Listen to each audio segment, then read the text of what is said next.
Hello, good evening, and happy Friday. We're coming to you live with episode 5 of our weekly album discussion streams. I'm Matt, and tonight I'm joined by Camp, Hello. and we've got Brad with us tonight. Hello. Together, we are Ballpark Music, and every week we pick an album that came out on a Friday, give ourselves a week with it, then come back together on a stream for an in-depth discussion. No scoring, no taste making, because music is not sports. If you like what you see here, give us a follow on the socials, and we'll let you know when we're going live. Yeah, we're going for it tonight, gents. No re-records, no do-overs, just one take. Are you guys good to go? I was just going to ask you right now, because I don't want to go through this later. Are you recording? I'm recording now. I was recording last week, but I'm recording now. I've got a red light. I've got 1 minute 27 right there, 128, 129. We're all good to go. This is happening. Me and Brad were discussing before you came on how much we don't want to go through that again. So yeah, as long as we're all good, we're happy. So we had some issues with our capture last week. If you joined us live, you saw a slightly different version of what happened versus what went up on our YouTube channel. So hey, there you go. If you watched us on YouTube, then you're getting the pure experience tonight. If you watched us on Twitch, head over to YouTube and check us out on there and see dry cleaning new long leg Mark II discussion. But yeah, we've got some safeguards in place now, none possibly more exciting than the fact that our streams are now automatically archiving right here on our Twitch channel. So make sure you give us a follow on our channel here, as well as subscribing to our YouTube channel. Yeah, before we get too far into it, gents, usual question, what we drinking tonight? Well, as before, I'm drinking Brewdog Punk IPA. God, man, get something new. So I saw my mum last week, and she moaned at me because she watches this because as mums do, they're interested in what you're doing. Hi, Cam's And mom. she was like, "You always drink really boring stuff." I was like, "Whoa, what's this all about? I'm just drinking some ale or something." So this week, in the interest of getting something interesting, I've got Thatcher's Cloudy Lemon Cider. That is very interesting. That is. It's not good. It's real bad. So style It over substance. tastes like lemon water. It's not good. I've had some nice lemon waters, but yeah. This is like a cidery lemon water. Nice. What are you drinking? So I'm back on the Heineken tonight. A couple of weeks ago, if you saw me, I had a Welsh Heineken. Tonight I've got a Scottish Heineken sitting here all ready to go. And again, instantly regretting the fact that I've got that same fucking can of anti-establishment IPA in my fridge, and I didn't grab it this time around because that would have been way too smart. We did actually mention that before you got back as well. We were literally just talking about this, saying You he needs to get that. couldn't have told me. Not Well, even you when were I gone. came up. Oh, Brad man. tried, but you were gone already. Like there's nothing we could do, man. Nothing we could do.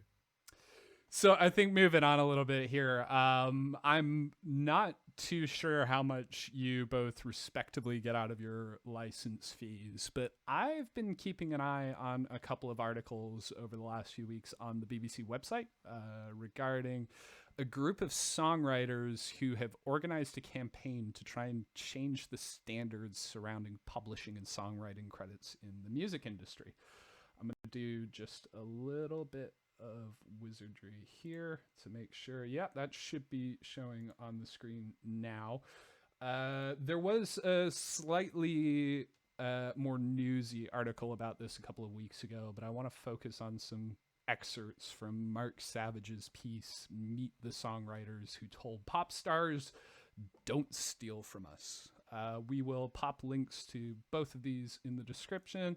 And for you folks who are joining us here tonight, we will drop a link in chat as well for you so you can follow along with us as we talk through this.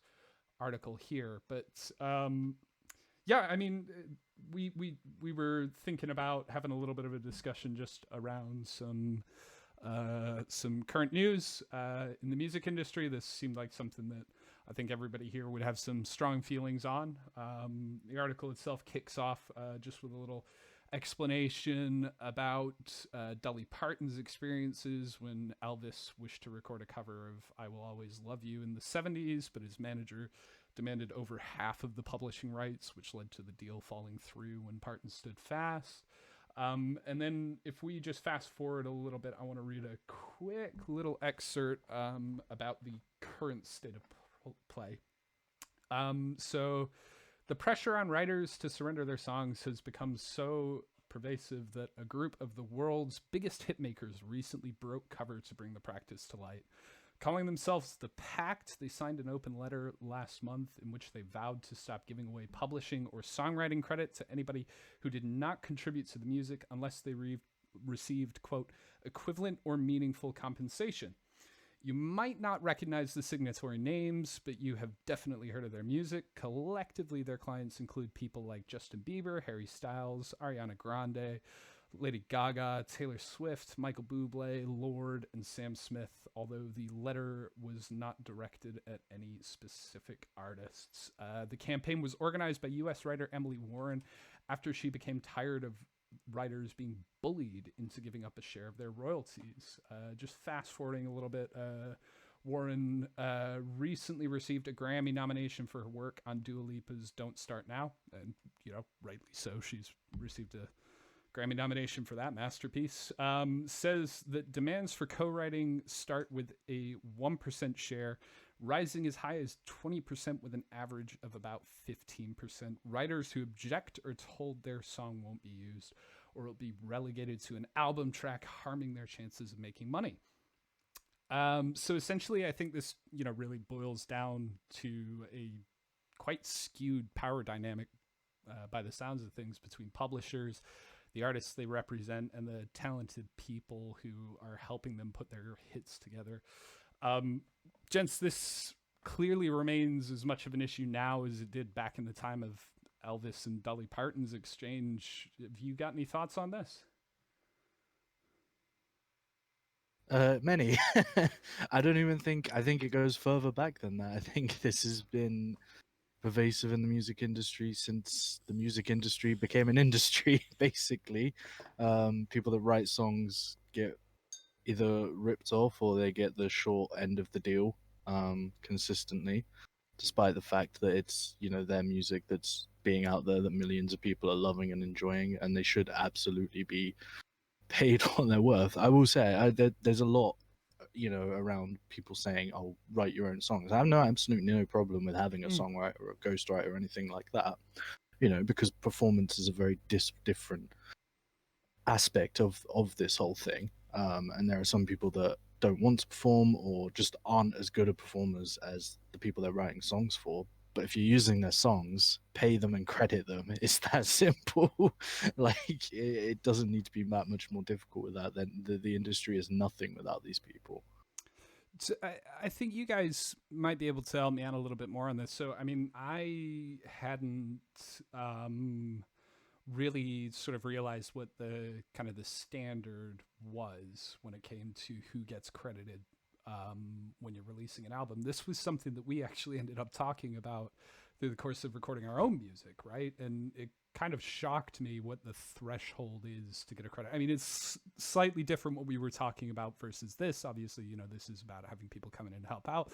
Like you say, there's a few bands mentioned throughout this. I mean, Panic at the Disco even get a mention there. Like, you know, it kind of makes sense that Brendan Urie, now that this is a solo project, is having somebody else come in and he is, you know, performing that. But yeah, I mean, what's sort of the threshold when it comes to crediting? I think you guys have got a better understanding of that than I do.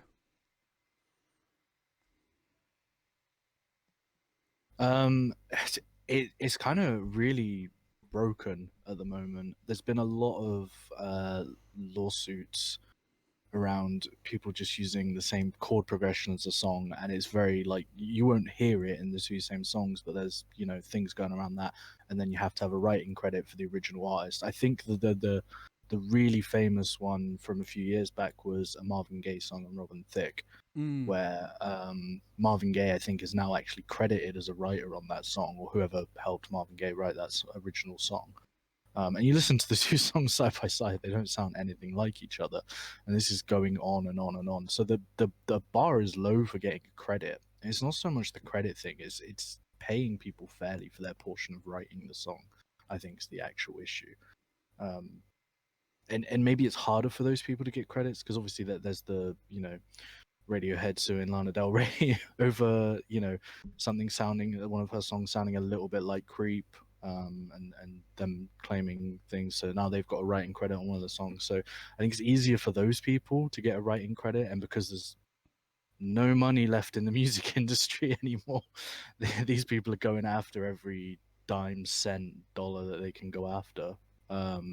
And it's really falling on kind of the little lesser known people that write these absolutely gargantuan hits, that are not getting paid. I mean, we watched a House Select Committee, slightly boring for most people, but we watched the House Select Committee where there was a songwriter that had several number ones in the last year. I think she said she got paid about £100 for like 3 or 4 number one songs. Yeah. Can you believe that? Like, this is not just like small songs. These were major hits, and how can anyone live off that? It's ridiculous. The industry is a mess. I think the fear in a lot of kind of the industry at the minute is if that you don't like subscribe to these terms, or you don't accept these terms, that someone else will be willing to. And in that regard, it's kind of a race to the bottom, and it's the same in like live performance as well. I'm talking pre-pandemic here, obviously, but if you're not going to go and play a gig at a venue or a pub, I guess a pub is more applicable, but if you're not going to go and play a pub gig for 30 quid for the whole band, there's going to be a young band of kids just wanting to get out there and do it for exposure. Everyone's favorite trading commodity these days. But the fear is that if you don't do it for very little, someone else is going to come along and do it for less. And I guess the problem is, until everyone kind of starts collectively standing their ground, that is to some extent going to be true. Like, how many times have you been in a pub and the band has been, like passable or not even passable? Most people like drinking in a pub aren't necessarily going to be there for like a quality live music experience. So why would the venue owners then pay more for that if it's not going to bring in the custom, So I think that fear of kind of being replaced by someone cheaper is partly a valid one. And I guess it kind of stretches across into songwriting as well. Well, sorry, Cam, go ahead. Well, I was just going to say, that's why it's so great that there is this collective of songwriters now going, this isn't okay, we're starting a movement. And I hope it, I think it was in the MLB, had that collective bargaining thing where all the players were kind of on the same page, refusing to play kind of thing. Obviously, as baseball fans, we followed that, and I hope the same thing happens here. Music writer strike. Don't write music unless you're getting paid for it fairly. I think that's the only way to get these people to understand the value that these people bring. Because Brad's right, there is always someone else. There's billions of songwriters out there, like literally billions. So there's someone else always waiting, and it's got to be a collective thing. Otherwise, it's never going to happen. So I think two things just bouncing off the back of that. First off, it's something that the Pact, so this group, they have made fairly clear throughout this. Yes, they want bands, they want artists to step up and be allies and help them fight this cause, right? Their issue isn't so much with them. They don't call out anybody individual throughout this. But you just saying that, talking about striking and, unionizing in U.S. sports is certainly something that happens a lot. The players' unions carry so much power, which is a little bit ironic when you consider how little of wider U.S. employment benefits from a union structure that we're so lucky to have over here. So yes, unionized, but secondly, you're talking about like a songwriter strike. I love that idea, not just, again, because you are exerting your power, but if you remember back to the screenwriters strike God, however many years ago that was probably pre-2010 at this point. But like, that was it. Production on all the shows stopped. But what you'd actually get this time around is like all of these artists who have been relying on songwriters and things like that, they could still release music.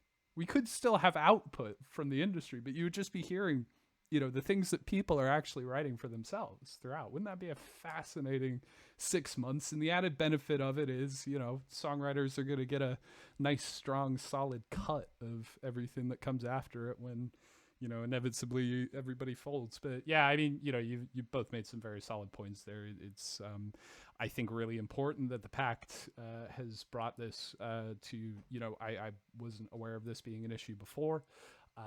And here's hoping that this is not the last time we hear about this. I think I said over 1,000 people have now signed the Pact's open letter, and some bands are describing it as a wake-up call themselves. They weren't aware of this. We will most certainly be keeping an eye on this as it progresses. So, I don't know what you guys are thinking, but it's probably about time for us to get into tonight's album discussion.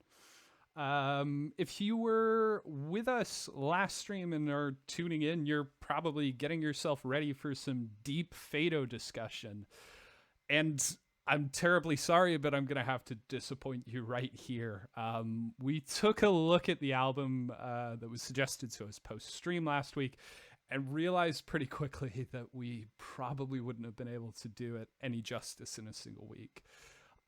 Given that, okay, Brad, in one word, how is your knowledge of Portuguese music genres? Minimal. Cam? Well, I think more importantly, my knowledge of Portuguese music genres is my knowledge of Portuguese language, which is a fairly crucial aspect of Fado from the sounds of it, from the very brief amount we listened to it. I mean, you've gone with a little bit more than one word there, but I think we get the gist. And yeah, mine also, I'm in the same spot. I just about speak English. I think we said this last week. I don't get much more than that. And yeah, I mean, we're never one to shy away from a challenge here at Ballpark Music. So instead of discussing that album this week, we've actually had an idea about taking a deep dive into the genre in some future content. So if you are dying for some Fado, make sure you're subscribed to us on YouTube, hit that bell notification, and you'll be one of the first people to hear when our brand new series goes live, which we are pretty excited about. So this is when we find out it's pronounced Fado. I thought it was Fado. This is all the discovery that we're going to have, right? Well, like chapter 1 of our YouTube video, because we're not going to do this live either. We decided to do this as a sort of a proper video VOD content. The chapter 1 will be how to pronounce the name of this genre. We'll have 10 minutes of us just going Fado, Fado, Fado. Yeah, it'll be great content. Tune in for that. Yeah, it turns out F's are J's, right? Yeah, no, really looking forward to it. Jado? Jado? Yeah, so instead we, after our double-length stream last week, we stuck around for a little while longer and we worked out what we would be listening to this week. And I've just popped her up on screen right about there. Instead, we have got Spirit of the Beehive's new album, Entertainment Death, up at the plate. So, as we do every week, let's take a look at the press blurb. This album has been released on Saddle Creek label from Omaha, Nebraska. There you go. Ever since Spirit of the Beehive released their self-titled debut in 2014, they've developed a reputation for being your favorite band's favorite band. Theirs is the music of immersion, of confrontation, the kind that makes a listener stop and wonder, how are they even doing that? On April 9th, 2021, Spirit of the Beehive released their 4th album and Saddle Creek debut, Entertainment Death. The album signals new chapters for the band on multiple fronts, being the first to feature their new 3-piece lineup, as well as the first to be entirely self-recorded and produced. Guitarist vocalist Zach Schwartz and bassist vocalist Ravika Ravade are now joined by new member Corey Witchlin, a multi-instrumentalist who relocated from Chicago to the band's home territory of Philadelphia last year. Good job, Corey. You got out. In spring of 2020, the trio began to write their new album at a distance by emailing files back and forth. Entertainment Death isn't a metamorphosis. It's simply the newest iteration of a long-standing project. Quote, there's a line in the Bee Gees documentary that I think applies to us. I'll paraphrase. We may not have always connected, but we always stuck around, Ravade says. Schwartz jumps in, Spirit of the Beehive, we're still here. Yeah, I've seen Spirit of the Beehive described in lots of different ways. There's obviously that fun line about being your favorite band's favorite band. In some places, they're simply referred to as a Philly indie band, elsewhere as electro psych trio. But I think my favorite description thus far was offered by you, Cam, when we were choosing this album. Can you remember what it was? No. I've said a lot about this over the week.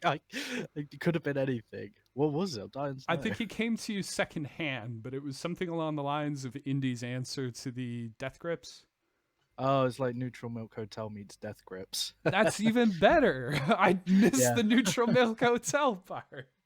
That wasn't my line. I can't remember where I either read that or heard that, but yeah, I stole that from someone else. I'm not taking credit for that. But yeah, it's, you know, it could be true. There's two things in what you were just reading there that made me laugh. Is one, multi-instrumentalist, and I couldn't help but wonder how many instruments does this guy play, because there are about a bazillion on this album. And how does he do it all at once? Yeah, how is it all happening? I can't imagine how this works live. Obviously it will be on a laptop somewhere, but there's that.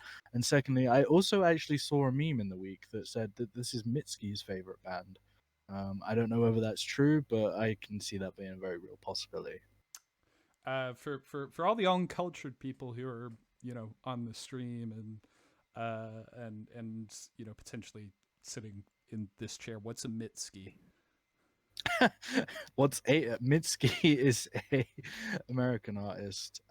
She hasn't released anything for a while, but she is very popular. Kind of how to describe Mitsuki. Indie-ish with electro influences and some fuzzy guitar. Each album sounds completely different. The last one, Be the Cowboy, kind of sounded like homage to the Thompson Twins. It was great. I actually saw her live in Central Park. That was pretty fun. Oh, cool. Yeah, it was pretty cool. Yeah, I think if you haven't heard Mitsuki, man, you should check her out. She's great. Definitely. Brad, have you heard of, first off, Mitsuki, and second off, Spirit of the Beehive? First off, no. Hey. And second off, no. I think my favorite description from what you were just saying was Philadelphia indie band. Like, how does that encompass what I've been listening to over the past week? You know, like, I think that's what's called gross understatement, Brad. I don't know, man. Yeah. Are you familiar with the City of Brotherly Love? No, but I can't imagine wanting to leave Chicago for it. I mean, you know, yeah, anything's an upgrade over Chicago, but Philly still. Great cheesesteaks, and at least he's going to be able to watch some decent baseball. But hey, let's not go down that route. They could have gone and watched the White Sox. Very true. So we alienated Brad again. Yeah. I think the easiest way of getting around this is by moving on to our track by track roundtable discussion, as we do every week. Whenever we say a track name during this discussion, by the way, imagine us shouting it, as all of the track names on the album are stylized in block caps, as is the band name and the album title. But yeah, we kick off with Entertainment. And what I'm going to do is I'm going to take this discussion straight back off the rails and grind it to a halt. You know that like rising boo woo woo woo woo noise that's literally the first sound that you hear on the album? Yeah. Exact same noise, just with a slightly different effect on it. Closes off an interlude on Machine Gun Kelly's last album and takes you into the start for Concert for Aliens. This means I can now draw a direct link to this album and Pete Davidson, who is on that track there. And then you can draw it back to Joey Ramone, because he's just been announced to be playing Joey Ramone in a biopic. It's It's all there, man. Oh my God, we've uncovered it. Brad, I think I'm going to elect you, considering Cam actually took me further off the rails. I'm going to elect you to take us back onto the rails and tell us about entertainment. I mean, is it really back onto the rails? Let's be perfectly honest. You know, I feel like it's close, maybe closer to the rails, but still not what I would consider on the rails at all.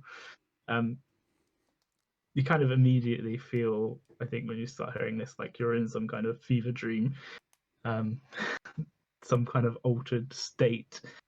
You kick off with some like real noisy synths. We've talked a lot about noise, I think, over the last few reviews we've done, but it's always good to have it coming back. You kind of get taken away into this kind of like pulsing synth sound. It's kind of a bit more consonant, but you've still got something disconcerting about it, like kind of feeding through. I think that's a big theme through a lot of this album. Like just when you feel like you're kind of starting to relax into something, there's like a bit of a gear change there, and you're like, oh, here we go again. I kind of felt like someone was flicking the channels a bit, like to start off with. Flicking through like various things very quickly. Again, it's kind of like a snapshot of what to expect as you like go through this. I think it's not like so much disconnected that it feels like different artists or different genres. I think a few times you could be forgiven if you're not paying attention for not noticing when one song ends and another kind of begins. But yeah, like you've got some weird vocal harmonies going on throughout this. You've got some classic poppy string parts, but even like kind of underlying those, you've got weird timing, like rhythm falls apart. A lot of the time the vocal is kind of keeping the rhythm and like driving it forward while everything around it descends into chaos. It's like quite an eerie vibe. Often there does seem to be something that kind of keeps you a bit grounded. I think the main standout thing that I remember about this track is there's like an oboe solo in here. There's an oboe, or like it's a double reed instrument of some kind. But like, where did that come from? You get an odd bit of woodwind every now and then that makes you kind of double check behind yourself. I think throughout this whole album, right? It's just like, what the. Is that a bassoon? Like, yeah. Where do you live, man? The bassoon is going to appear behind you. Do you know what's great about this is that not 15 minutes before we came on stream, we were having a conversation about how every week there's a moment where two of us will start talking about a part we've heard in a song, and the other one will be sat there like, bassoon solo? What? Oboes? I did not hear an oboe on this song. You can be forgiven, I think, with this album, right? You know, yeah, maybe there's been other weeks where it's been something that's been much more in your face, but this is a collection of noise. This is certainly a collection of noise. It's noise and then more noise, but it's all controlled. It never gets unpleasant at any point. I think that's the big thing to take away, because you can say to people, oh yeah, this album is a bunch of noise, and it is, because there's 1,000 synths going off and they all seem to come in for one bar and then go away again, and you'll never hear them again, and then they'll come back like with a different synth, and there'll be all this like fluttering stuff, there's distorted drums going on, there's like kind of really really harmonic vocal melodies going on underneath this, and you kind of, well, what is going on around it? But it's all super controlled. It's right there, and it takes you along with it. It's quite an impressive feat to do. My initial thought with the first track, though, is it that engaging? Is there that much that's particularly memorable? Because there's so much going on. there is so much noise all over the place that, like you were just talking, I didn't even notice that there was an oboe on this song, a solo section for an instrument, and I didn't even notice it. There's just so much going on. It's absolutely. I don't think I've ever heard an intro to an album like this. Kind of sounded like some sort of alien ship malfunctioning, or like Brad said, you're flicking the channels, or when you first start Fallout and all the radio channels are kind of malfunctioning and they're all going crazy. It somehow sounds in the past, but it also sounds like it's in the future. You get everything on this opening track, and it pretty much tells you what you're going to get for the rest of the album as well, to a degree. And you're very right to say that it's controlled. I think you do get sort of an element of kind of a bit like frayed noise in there. There's a lot of distortion, like I swear, pretty much during that kind of first section that's got a little bit of a I was going to say a D&D vibe, but I meant to say a drum and bass vibe to it. I think everything in there has got some distortion, be it the synths, the guitars, the fucking drums even. And then, yeah, you do get that first handbrake turn, which takes you to something much calmer. You've got synths and birdsong, and birdsong is, again, something that I think appears quite a lot on a couple of tracks on this album. And then I love that description of flicking through channels, because, like, again, I felt like we had that handbrake turn again, but we're just going from calm to a different kind of calm. They do a really good job of kind of setting the scene a little bit. I had no idea first listen what this album was going to be. And I think the only thing that I sort of came away from this track on was like you were saying, Cam, it was going to be something that I was going to have to be playing catch up on a little bit, right? Because by the time I've established myself in this song and I'm like, okay, this is what I've got. Oh, no, we're over here. Oh, a little bit like that. And you can almost with this track think, okay, it's an intro track. So sometimes intro tracks will be a little bit crazy. There'll be this huge cacophony of noise.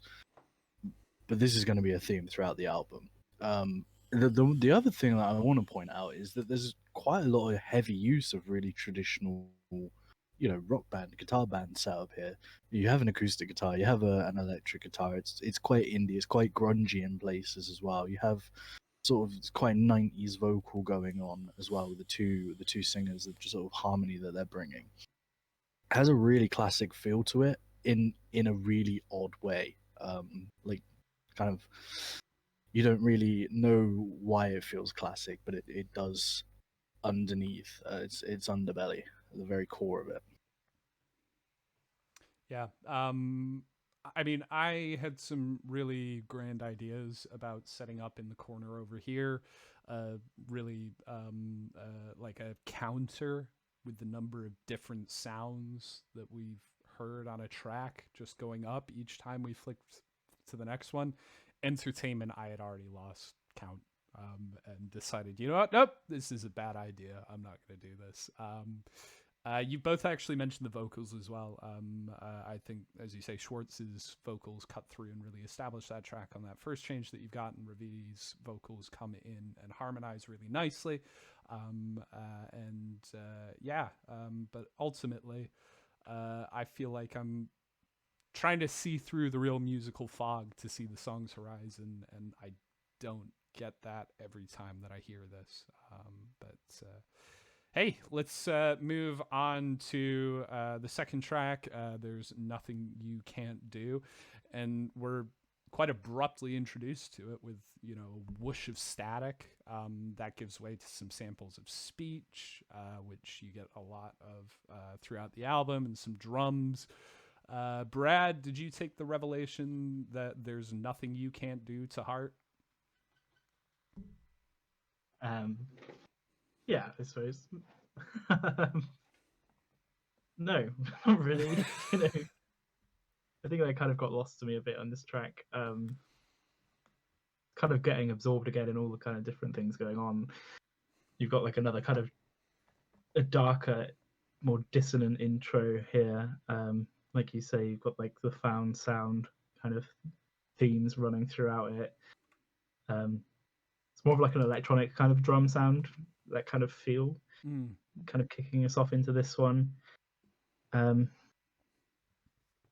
dissonant guitar, dissonant synths kind of cutting through again. I feel like the use of space is really kind of impressive.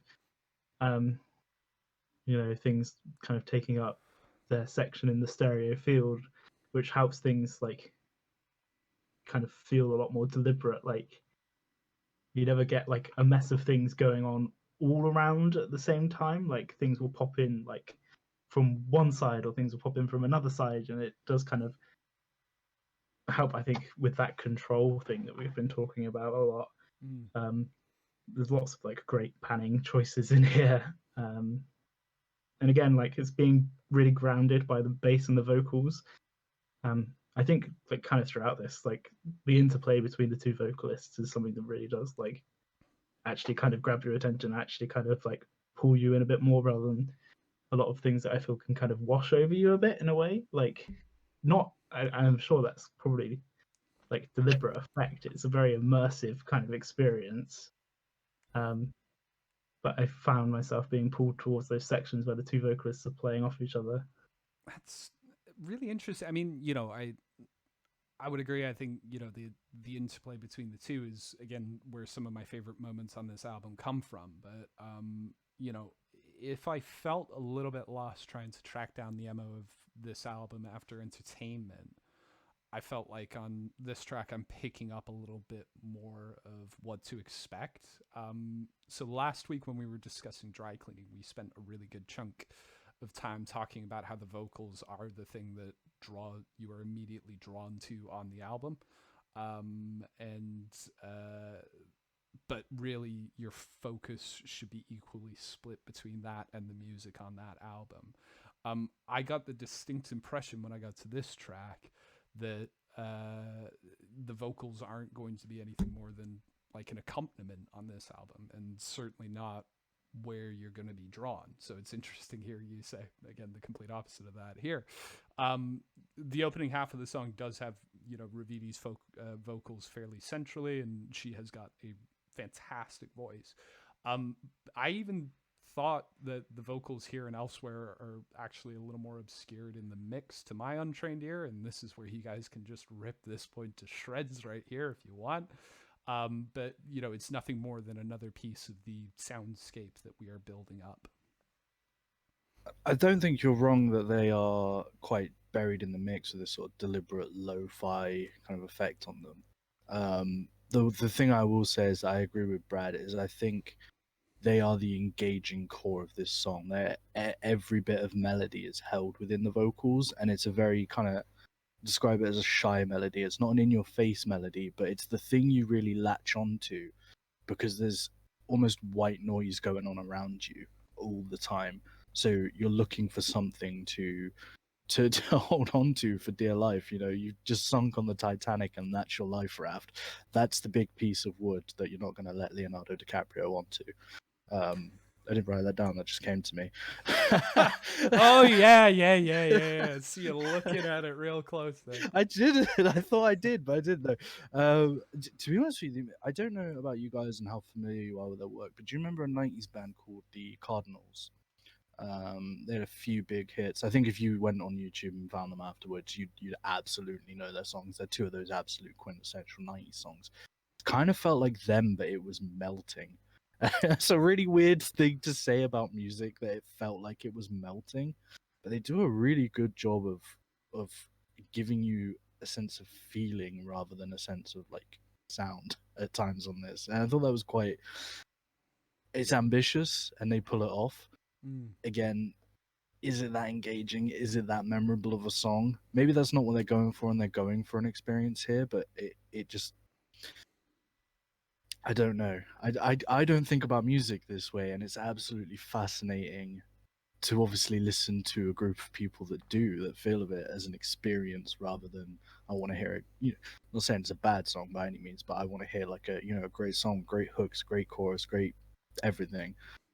I want to give someone an experience, and you cannot say that listening to this song and the whole of this album is not an experience.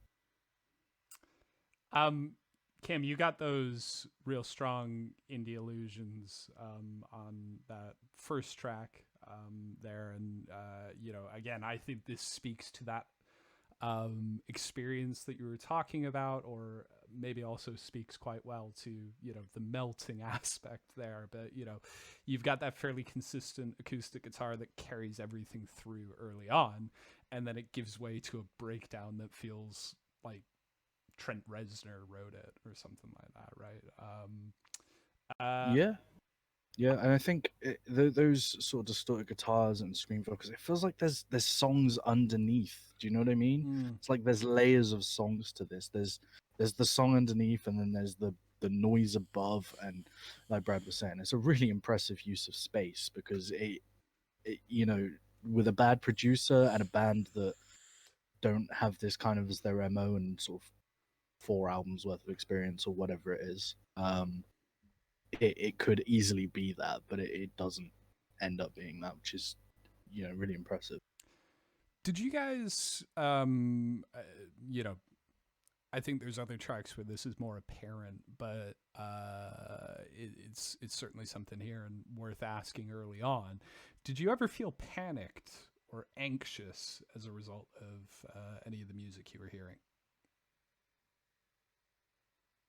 Don't think necessarily anxious personally. Like unsettled, I think would be kind of how I would describe how I felt about it. I could see how it could kind of induce a mild feeling of panic. What was it about it that made you feel that way? So it wasn't so much me, right? I wrote down a bunch of notes for this song, but really feel like there was one YouTube comment that I saw that actually summed up this song far more succinctly than I could. So shout outs to Isaac Honeyman, who says, quote, "Shit sounds like the moments leading into a psychotic breakdown when you've been awake for 3 days on drugs." I think that's a good way to sum up this song. So my feeling on it was actually more so. I was lucky enough in 2019 to be in Chicago, greatest city in the world, and be at Riot Fest and get to see the Flaming Lips.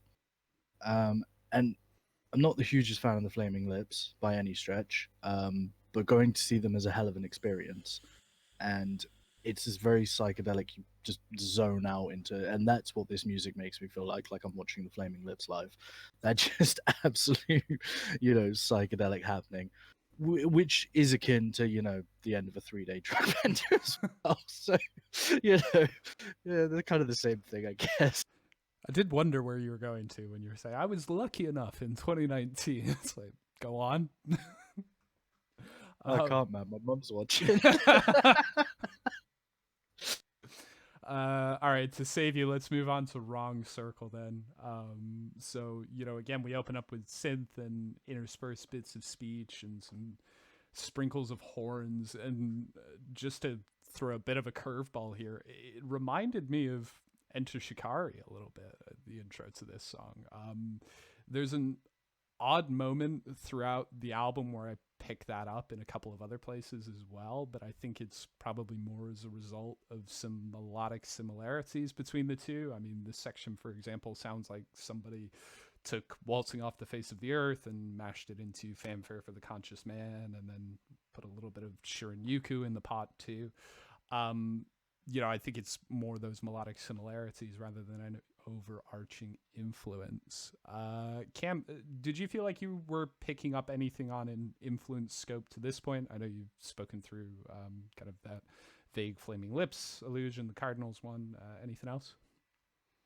Yeah, interesting enough, I've actually written down another influence. This is the first time where I really made the connection back to Japanese Breakfast. Another great band. And it was more so in the kind of spacey, dreamy vocals. I don't know if you've ever listened to Japanese Breakfast, but there's this great kind of it's another one of those bands that make you feel like you're floating along, you know, and everything's really happening around you, and you're just kind of daydreaming out, and you get that vibe with this as well. And I'm really sorry, I can't remember the second singer's name, which I'm sure you'll remind me of, but she gives me massive Michelle from Japanese Breakfast vibes all throughout this. Ravika Ravidi. I apologize profusely if I'm butchering the pronunciation of the surname, but I think it's Ravidi. Yeah, they sound like different people. Obviously, they have their own sort of unique voice. But there's definitely a connection, a line you can draw between the two of them. And even with the the kind of the rest of the instrumentation as well. And it's the first time I couldn't believe it took me. I think I say this every week. There's always a band halfway through one of these records, and I'm like, wow, how didn't I think of that? But at this point, I'm like, wow, this is like Japanese breakfast, with crazy synths going on everywhere. I really think I enjoyed the melody to Wrong Circle, at least to this point. And then I've kind of changed this opinion back and forth a little bit, listening to the album a few more times, but this feels probably as close to a consistent, cohesively structured song that you'll get on this album. That's still quite a stretch. But I suppose it's in that respect, it's a departure of sorts. Shout out Slimy Doc in the chat. Slimy Doc says, "Wagwan boys, can we get a Wagwan Slimy Doc?" Wagwan. Jesus. The things we do for our followers, right? Absolutely. And if you've got any feelings about Wrong Circle or any other track on this album, please do hop into chat. We will do our best to get to those messages. Brad, what are you feeling about Wrong Circle? I think Wrong Circle, you kind of kick off and you're like, feel like, again, kind of might be time to relax a little bit. You've got some kind of dreamy synths. Birdsong again, like you've mentioned before, a nice 80s tom feel. I will never get tired of that sound. I don't think. I think it's just like, yeah, big toms. I love that sound so much. And again, it's like a use of space, not necessarily just in like a kind of production way, but in like a kind of musical way. You got like the vocals driving kind of what would be the rhythm or like the main beat, and you've got like all the kind of little percussion elements kind of filling in around it, or like flowing around it, fitting in around it. When you've got the female vocals coming in, it's like kind of off into a 7/4 kind of feel, I think. Again, something else, like you're in this kind of dreamy, relaxing thing, that feeling that something isn't quite right kind of slipping through there as well. It kind of adds to that like slightly unsettling or slightly like unfamiliar sound, I think. And that comes up a few times in the album. There's like some bits in 7, there's some bits in 6. They're never afraid to like just pause and just like stop and leave some space. I think on this track there are a few breaks where you wouldn't necessarily expect breaks, but you never feel like they're kind of being press ganged into like keeping constant rhythm going like throughout the whole thing. If it suits their purpose and what they're trying to get across, they will stop the music, things will drop out, and a vocal line will kind of carry on. And like I think that's really like an interesting approach. I think it like makes for some interesting sounds. Yeah, I had a great piano teacher that once said to me, music isn't about the notes you play, it's about the notes you don't play. I'm sure you've heard that before, Brad, because it seems to be something that crops up now and now again. But you're absolutely right, they do that so often. And they're not afraid to not play anything as much as they're not afraid to play everything, every instrument that's ever been invented, every synth. There's time you'll know this, and Matt, you've recently just got a new keyboard and synth. So when you first get one, you're scrolling through every single sound, going, "Ooh, this album feels like they just bought a new synth before they wrote it." And they were scrolling through like, "Let's use this one, let's use this one, let's use this one, let's," every single time. But the real thing for me is that underneath all of that, and you get away from all the noise like we've been talking about, this band has such a good knack for melody that I just kind of want to hear them let loose on that a little bit. Write the more traditional song every now and then, throw that into the mix, because I think that would almost throw people more. Maybe they're not actually trying to throw people and this is just what they want to write, but I think maybe throwing that thing in would be, oh, okay, we're just having a very traditional pop song here with a great melody and a great structure and a great hook, and it's a really great sort of more traditional style song. I think that would throw people more here, because you can hear it, they have it, They absolutely have it in spades. And it's just such a shame that it's buried for me underneath so much other stuff that's happening. No, you quite right. Going back to what you said off the top there, Spirit of the Beehive have provided me with a great deal of inspiration. Saying yes, that solo album that I thought when I got this keyboard, like, yeah, no, I could do that. Just put all of these sounds together. It is possible. I can do this. I can do this.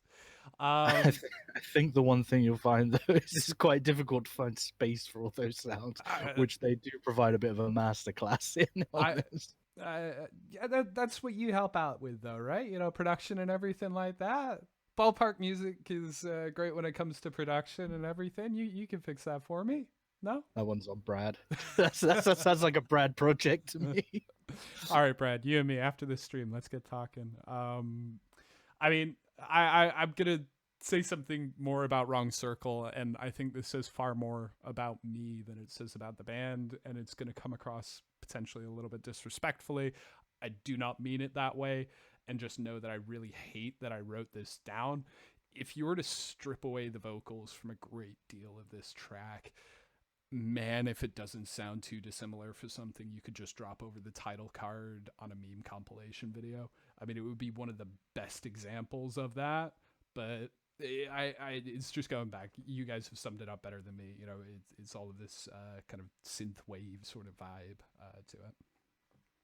The thing I will say to that though is that, I mean, you could level that accusation at it, but it does have those vocals and it does have that great melody. And so I don't, just to be clear, I don't mean it as an accusation. It No. was just one of my touch points on this. And I think to make sure that I close Wrong Circle on a much more thoughtful note than meme video, you do have some very deep lyrics at play here. If hell is a mirror, I can't pretend I mean it. And when you're gone, I'll keep the light on like we were together.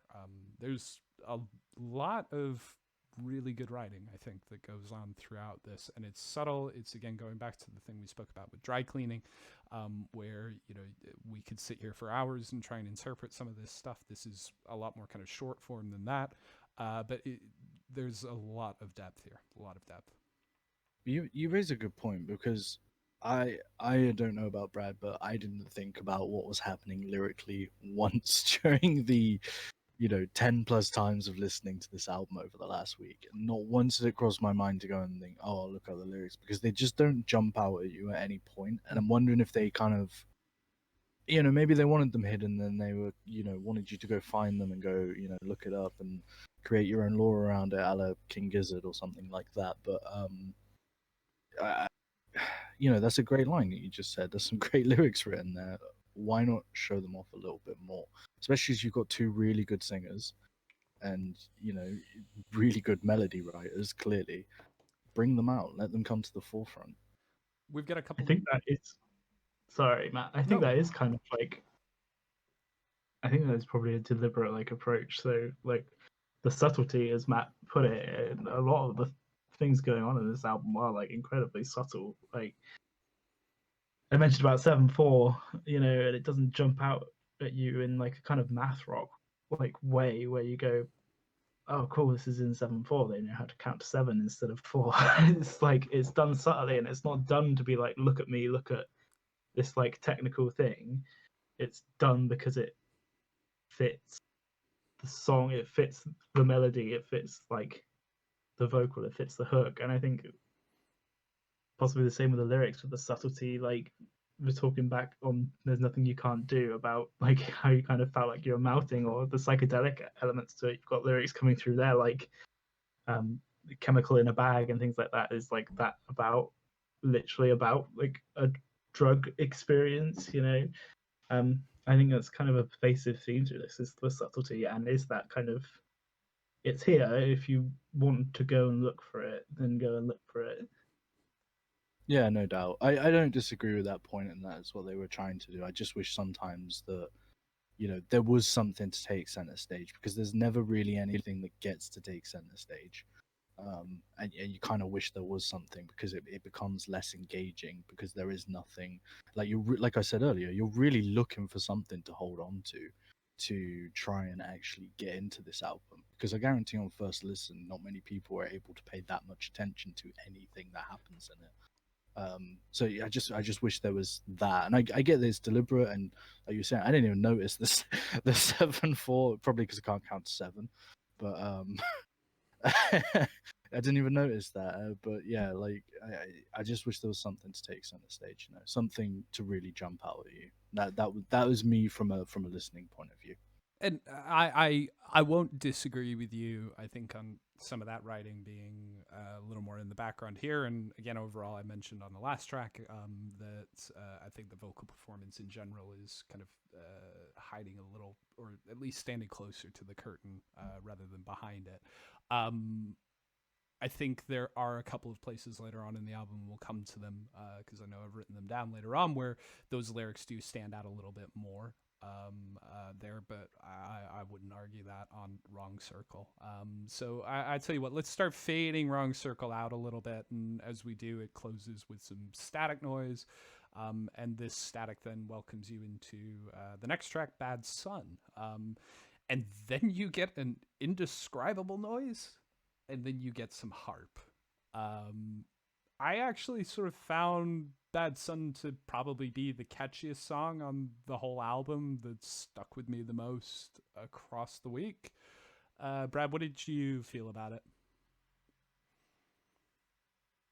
I think we probably all noticed the harp. One thing we can all agree on. Wow, there we go. No, There it is.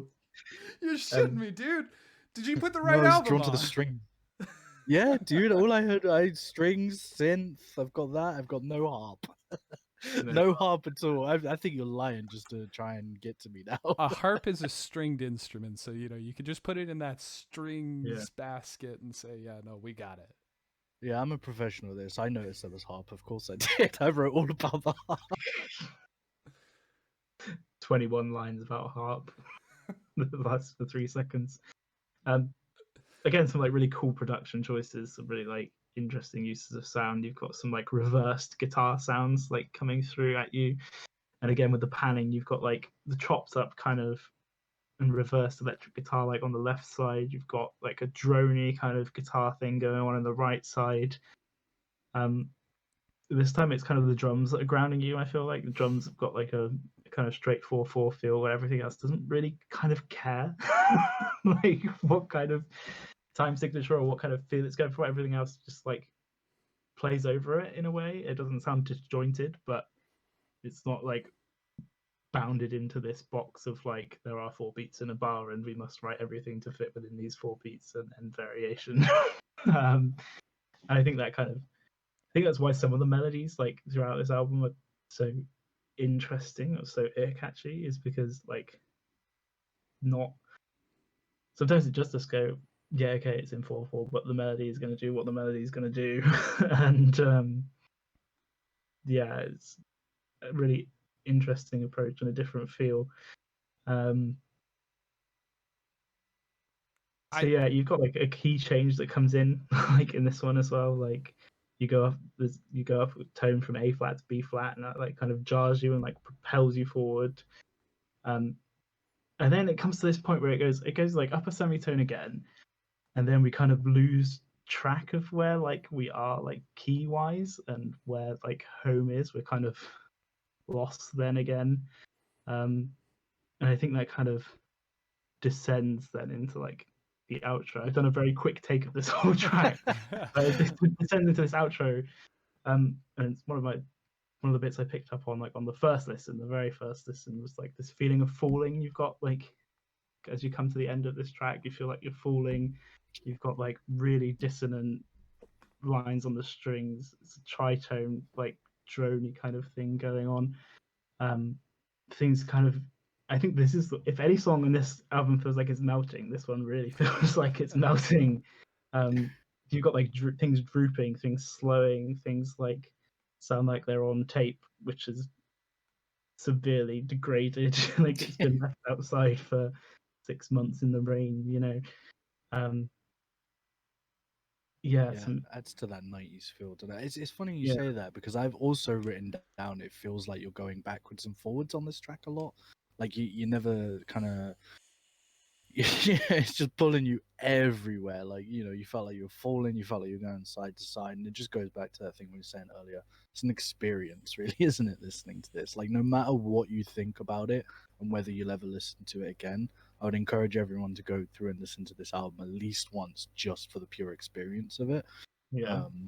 And yeah, that's something I picked up on as well. And it's funny you mentioned, like, trying to figure out what key it's in. I didn't even attempt to like try and find the tonal center of this song because you just hear it going everywhere, like, just again. And I think that lends itself to that kind of backwards, forwards, falling kind of feel. I think that maybe that was a deliberate kind of ploy to get that not only like kind of dystopian feeling, cacophony of noise going on, but also that kind of movement as well. I think it's kind of telling as well in like the way that I've written about this track in my notes. Like, it's very hard to pick like one section and say, this is what this section sounds like, and this is what the next section sounds like. The way I've said as I was going through it, I've done like a really quick take of this whole track, but I don't think you can really look at it in any other way. It's very difficult to like pick out discernible bits and pieces, but take it as like an experience on the whole. And it's something really different in there. So I mean, it's interesting. I picked up on a lot of the same elements that both of you have mentioned now, and like I said, I thought Bad Son was probably one of the catchier ones.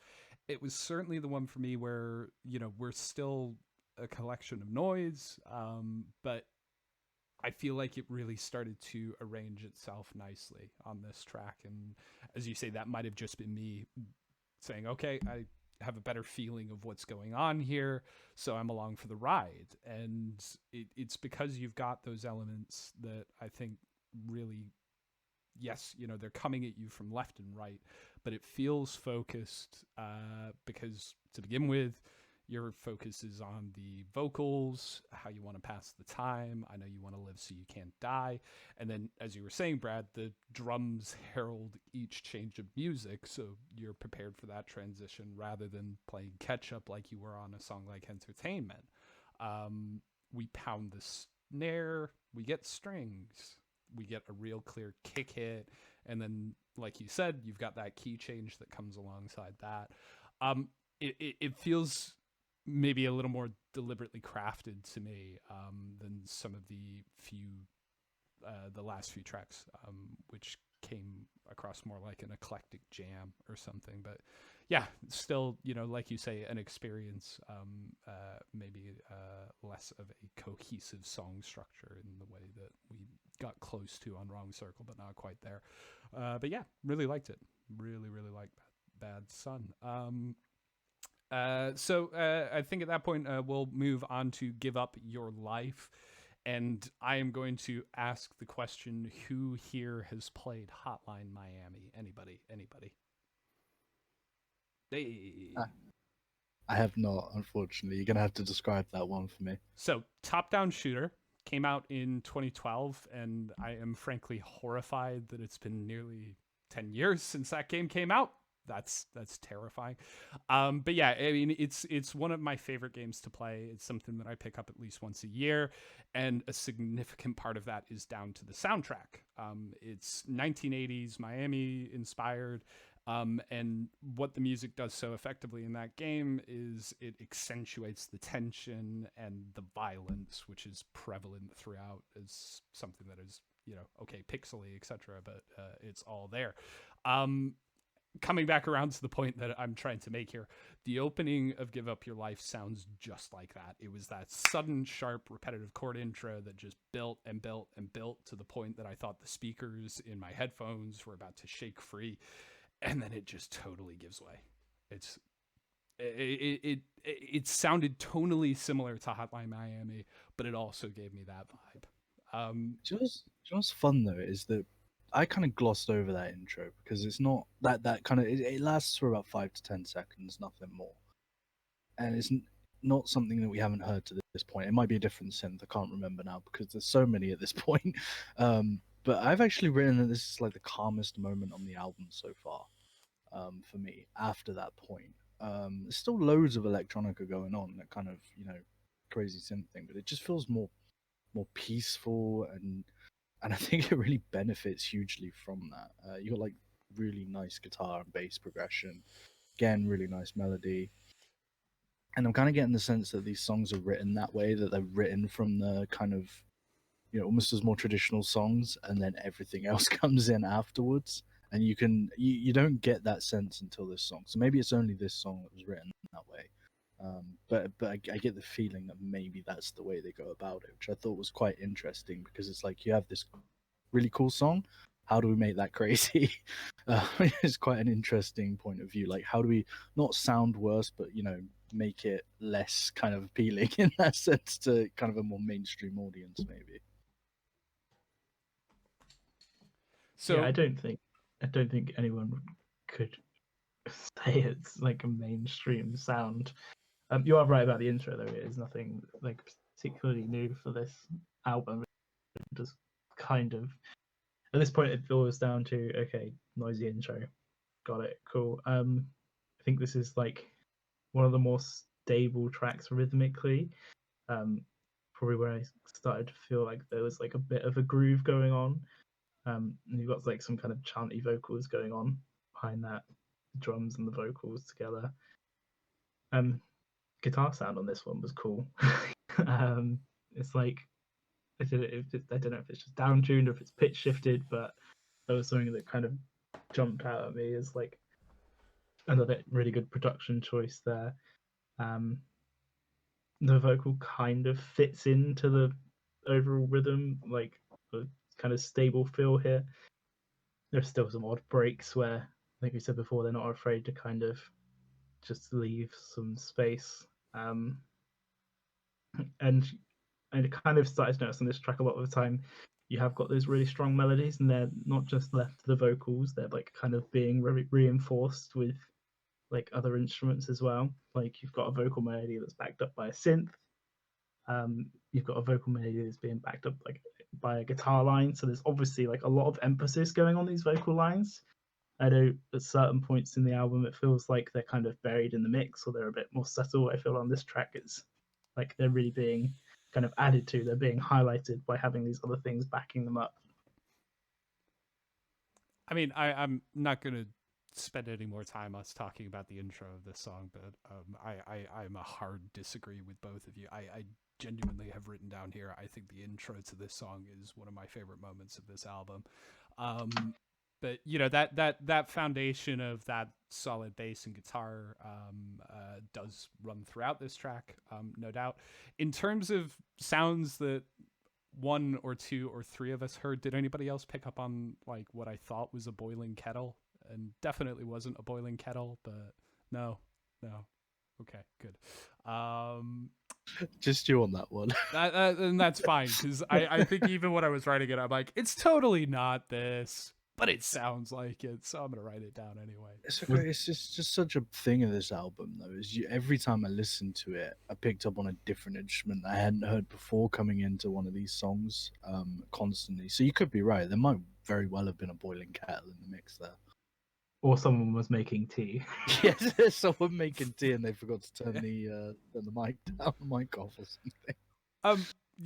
And not a bad job if somebody was making tea, I think, to help fuel the vocal performance that you've got on this one. It had, almost a vulnerable feeling to it in places here, and I think across this album as well. Ultimately, my takeaway from this song is that it really hammered home to me that Spirit of the Beehive are, as you've already said, Cam, I enjoy their music the most when they are dripping in rich melody, whether it's coming from the instruments or, like I was saying, from on this occasion, quite a vulnerable sounding vocal. Yeah, I think they do remain catchy to the core, like I've said many times.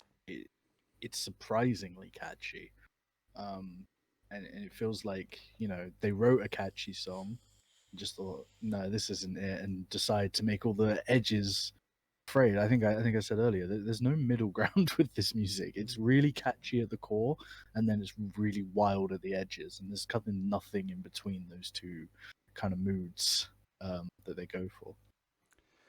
I don't know if catchy is the word I would use like exactly.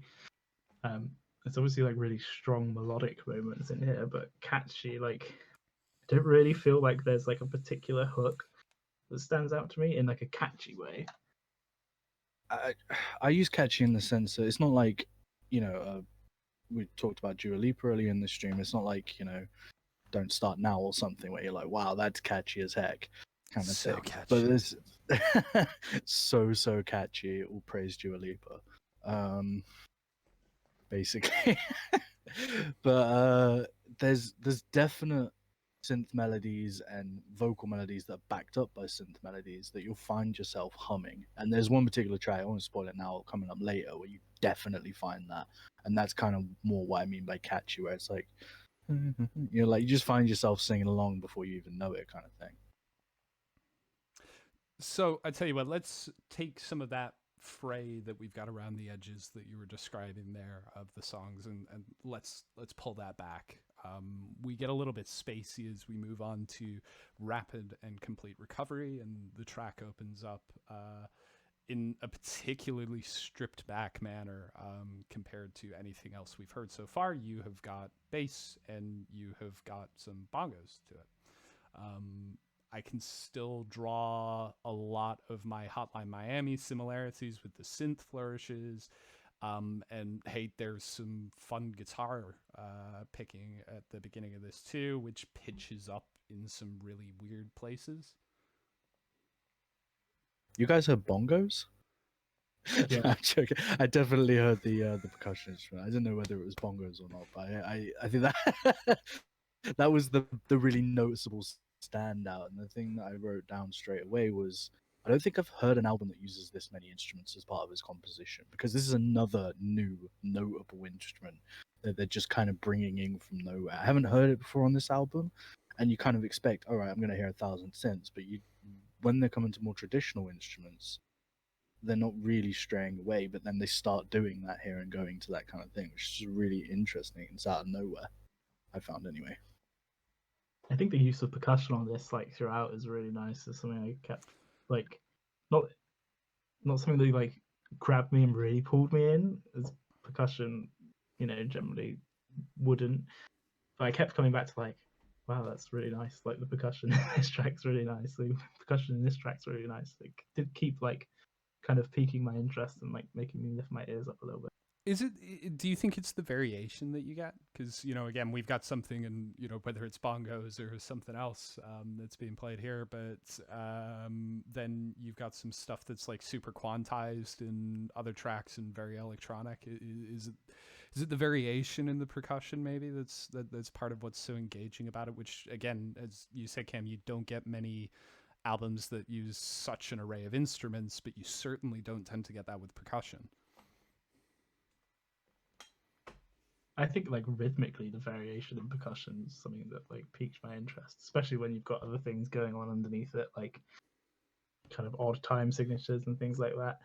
And the percussion not always necessarily filling the role that you would expect it to, as like just like a shaker in the background, kind of reinforcing percussion kind of going off and doing its own thing. Yeah.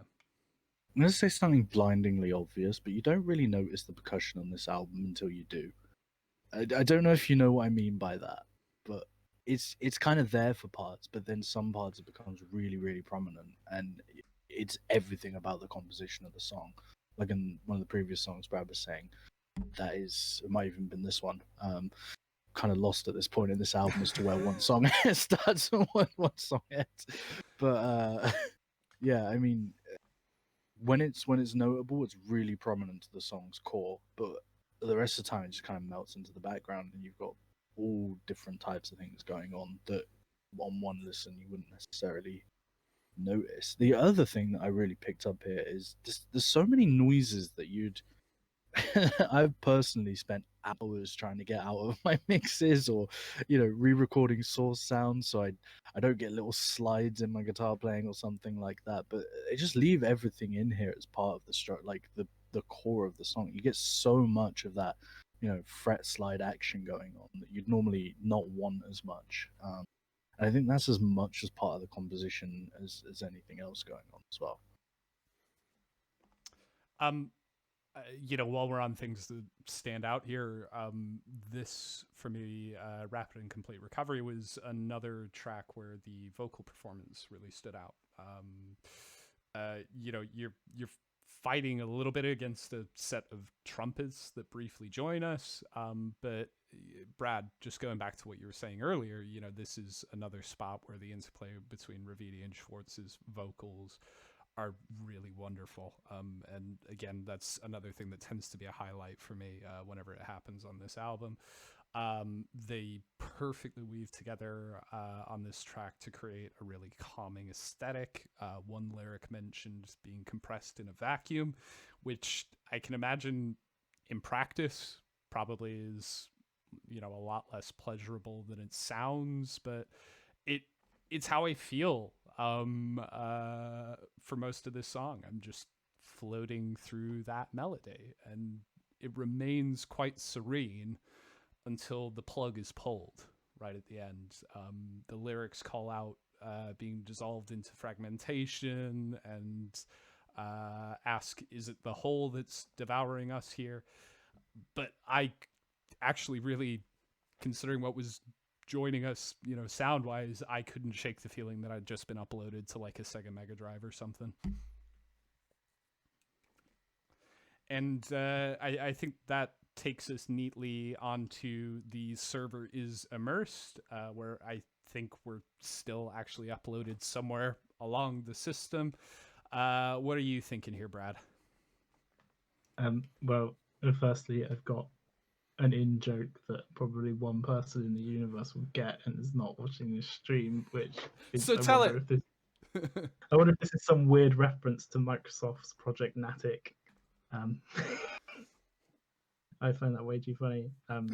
But for everyone watching, Microsoft's Project Natic is an experiment they've been doing with underwater data centers. So, like literal servers for internet stuff underwater. How is that? Tell us more. How? Don't tell us more. Please stop talking. How's that for a water-cooled server, though? Exactly, man. Yeah. Oh god, we're getting nerdy. I don't think that is what this song is about, really. You kind of got another big soundscapey synth coming through here. The most kind of jangly guitar sound that I've noticed on this album, like the part I think where I've been drawn to the guitar the most. And for kind of a rock band, it's a bit of a surprise to kind of get this far through before picking up on something like really guitar based that you think, oh, that catches me. You've got like synth slightly detuned again, but kind of mimicking the vocal rather than like directly backing it up. It is kind of a theme running throughout. Like things will mimic the vocal, or there'll be call and response between like a synth and the vocal. Some really kind of interesting interplay again there. Again, like another track where I felt like we were kind of settling into a groove in some places we hadn't necessarily kind of sat in before, which is nice to kind of get a bit of a feel of that. And again, I think this is the one really where I started to notice the interplay between the two vocalists. There's a lot of that going on here. And I will just jump in to say there, actually, I thought what was used so effectively about that, the synth and the vocalist coming together. What I noted down, it's Schwartz's vocal melody that's lifted up through either like the backing synths, like you said, or a bit of guitar, but they actually leave Ravidi's untouched. All of her lines, they don't get that, extra bit of synth or anything like that there. So again, something I picked up there. Didn't know if it had a wider meaning to the album, but it was certainly interesting.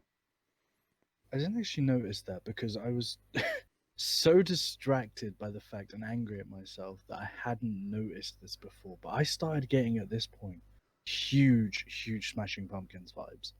Okay. And yeah, obviously you're not been listening to the Pumpkins as long as I have or whatever, and maybe haven't listened to the album Adore. where they really delved into their huge kind of, well, Billy Corgan did, because obviously he calls the shots, into his huge electronic sound. And I couldn't believe it and make that connection. There's the guitar melody and the vocal melodies come across as very kind of that electronic driven sound of a door, and all the other synths and stuff going on. It's kind of that repetitive kind of drony kind of vibe going on.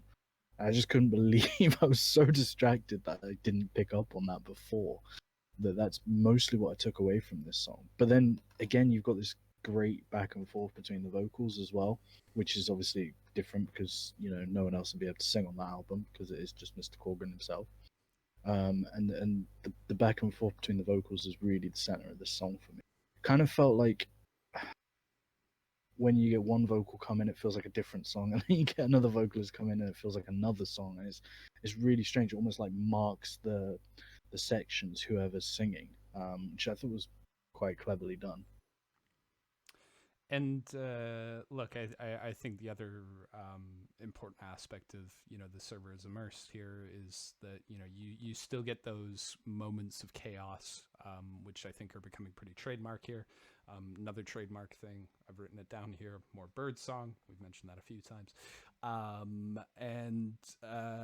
But yeah, you've got the chaos.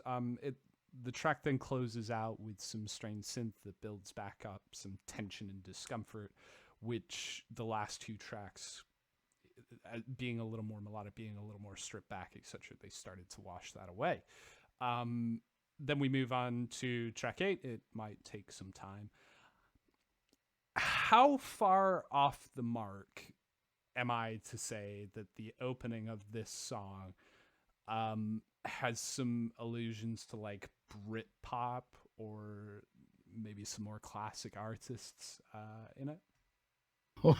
We got completely different vibes because the thing that I've written down here is vaporwave. That lead synth going over the top, kind of mimicking the melody and the kind of pad interlude as well. And I'm just getting visions of that Simpsons Wave video where it's like, I'm just a kid.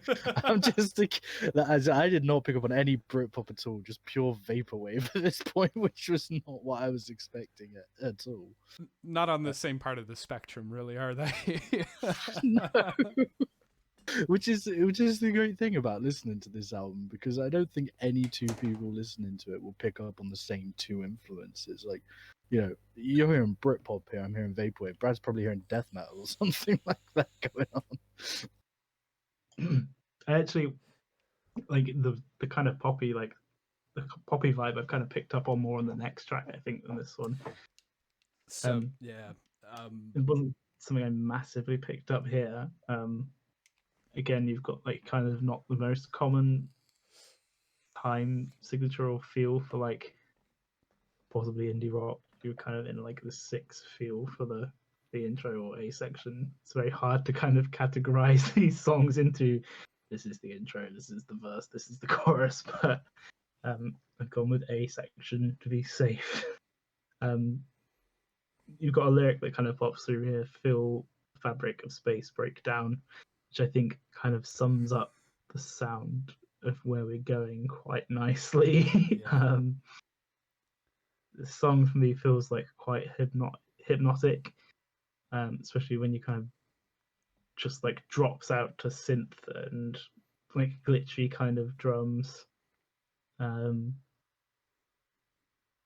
Yeah, like the hypnotic feel again coming through. So, you've got more weird strings coming back in as well, and then like towards the end, you've got like the vocals kind of grounding you a bit. I've got here lyric keeps coming back through absolute clusterfuck of other sounds / noise / weirdness, which I think is probably pretty appropriate. There was I don't know if either of you two listened to it, but there was a Holly Herndon album from a few years ago now. She basically developed an AI to write the album, and this album at this point absolutely reminds me of that in so many ways, just because of how sudden the changes are. Like it doesn't feel human written in some ways at that point. Like, as music writers or songwriters or whatever, you kind of you never want to go for that. Or you're never brave enough to go for those such jarring transitions between sections or whatever, and like kind of an almost endless array of sounds. You always like you want to strip back a bit, make things a bit more prominent. It just gave me such vibes of that. Not to say like I loved that Holly Hunter album. I thought it was great. So it's not like a disrespectful thing for me to say. It reminded me of that at all. But it didn't feel like this was something that a human would have chosen to write at this point.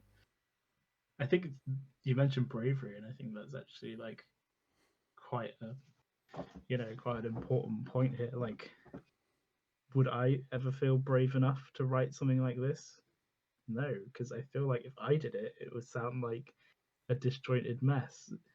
I think there is definitely skill, there's definitely craft here, and like making it still feel like a consistent might be like a bit over the top. I wouldn't necessarily say it's consistent, but still making it feel like not just a collection of random things thrown together. It doesn't feel like someone's like thrown a load of stuff against the wall, and that, like I said, bravery I think is a very good word for this. Like having that bravery to combine so many different elements and like kind of unapologetically in places as well. It's not like trying to ease you into things, not trying to ease you out of things. It's going like, this is what we've got, this is what we're about.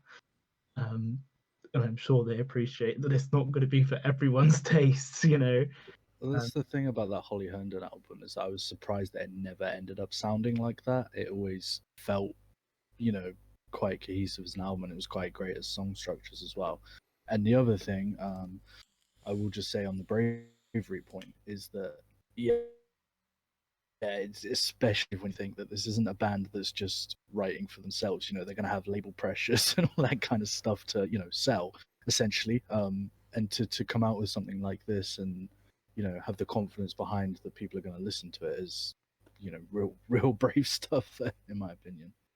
No doubt. I'll pick up on a word that Brad, you used actually, rather than bravery, consistency. I think a casual listen, once you get to this point, suggests that this is just becoming standard fare for the band on the albums so far.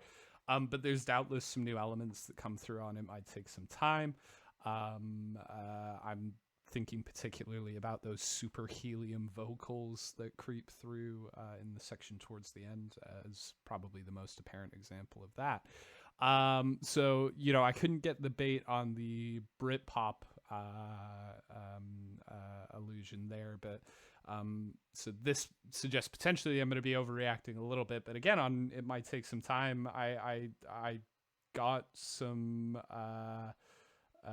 in the section where you've got the lyrics breaking into the repetitive It Might Take Some Time, it does feel like what I imagined a Spirit of the Beehive would sound like if they tried to take on a Beatles track.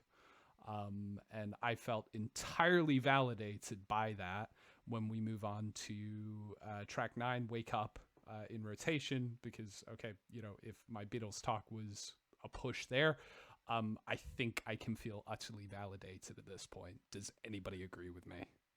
I just want to say, get out of my brain, because I've written down that, there's something almost Beatles-esque about this song and to the core of the melody. But again, there's all of this psychedelic stuff going on around it. But there's absolutely, it could have been a Beatles song right to the end when they were deeply experimenting with acid. Yeah, for sure. And I think that was the thing that made me feel confident enough to write it down. It's just like, yeah, Beatles.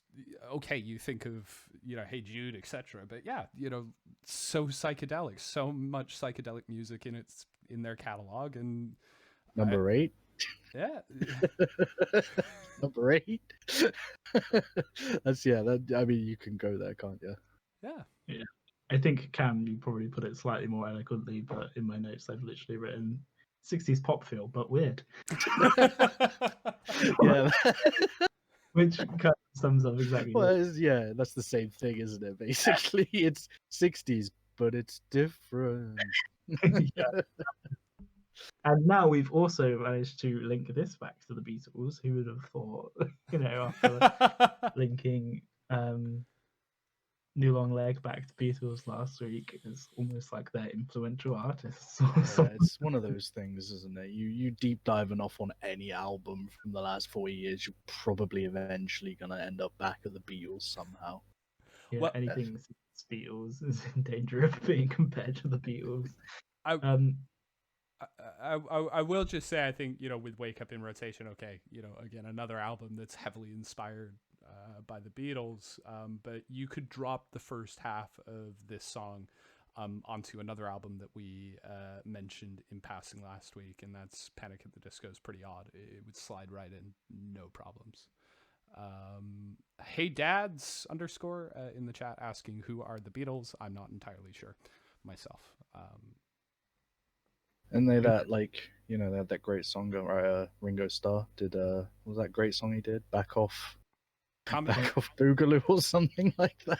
Thomas the Tank Engine? Yeah, that's the one. Yeah. Thomas was a very something engine. So okay, we kick off with that on track 9, but as with every other song on this album, we do get a dynamic shift about halfway through. But I think one of the standout things for me was that we didn't get a shift in the mood of this track. It stays bright, it stays upbeat throughout, a very clear sound. Free of some of the in-your-face distortion that we've kind of actually quite subtly moved away from, that was so prevalent at the beginning of the album. Dare I say that this is even dancey in places? You did I didn't get dancey. You did a little I didn't move, get dancey vibes. Never got dancey vibes from this. I just felt like there's no messing around by this point on the album. That the changes between sections are getting even more jarring.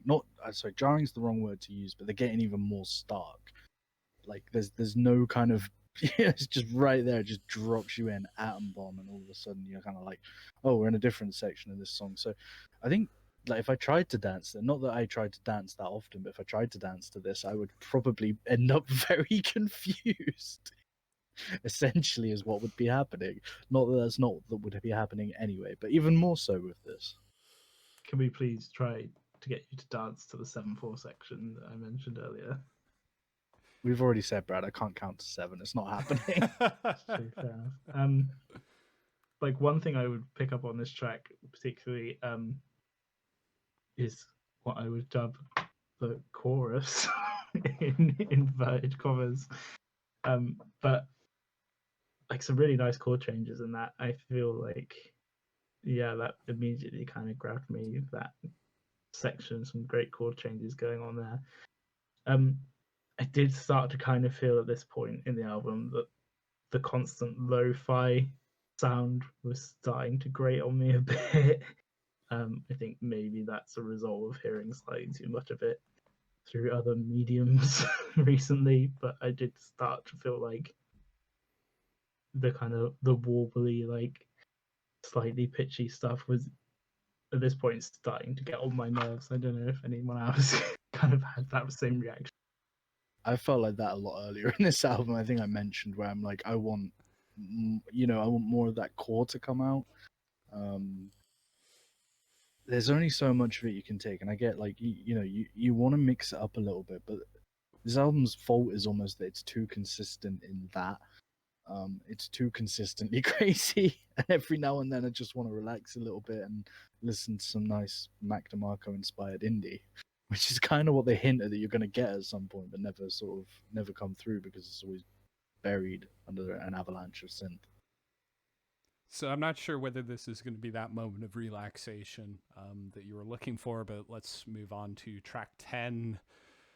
And okay, look, guys, I'm not a religious person, right?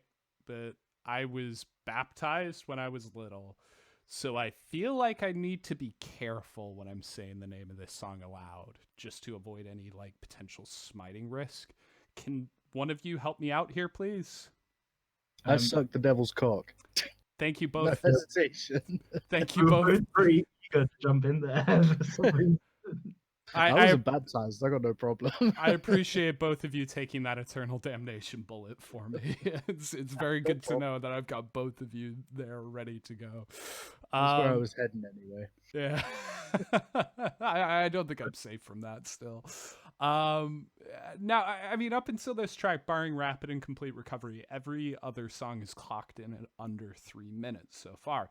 And now we're faced with a 6-minute, 40-second Behemoth with some really distinct parts to it. I will say that to me, it never really ended up feeling like a 7-minute long song. There's a lot going on here. And, you know, we kick off with that same upbeat tone that we had on Wake Up in Rotation. But that shifts pretty rapidly, doesn't it? It does. Yeah, you go, Brad. Sorry. I was gonna say, like, the intro, I mean, compared to the title, almost feels like kind of comic. It's like kind of tongue in cheek, and it's obviously a stark contrast to the title.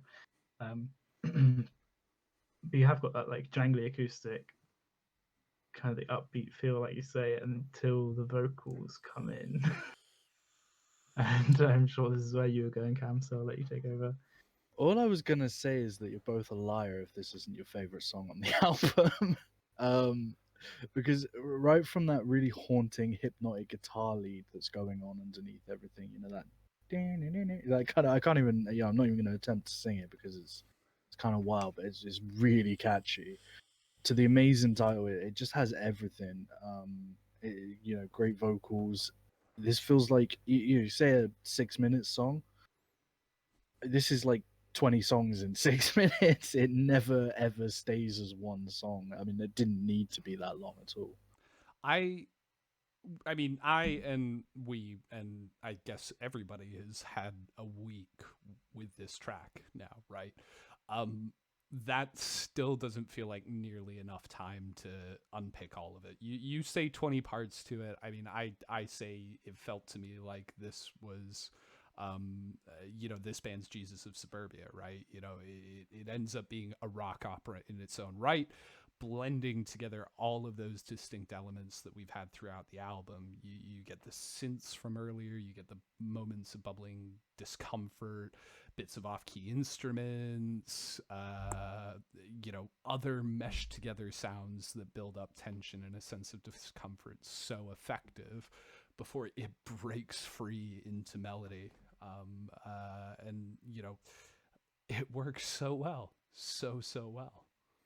You know, because of the way that I choose to listen to my music, either through YouTube or buying it or whatever, I don't often get a track by track thing. And I had to, more so with this album and this song in particular, check every 30 seconds whether this was a different track. And it was on my third listen where I realized that this was one song.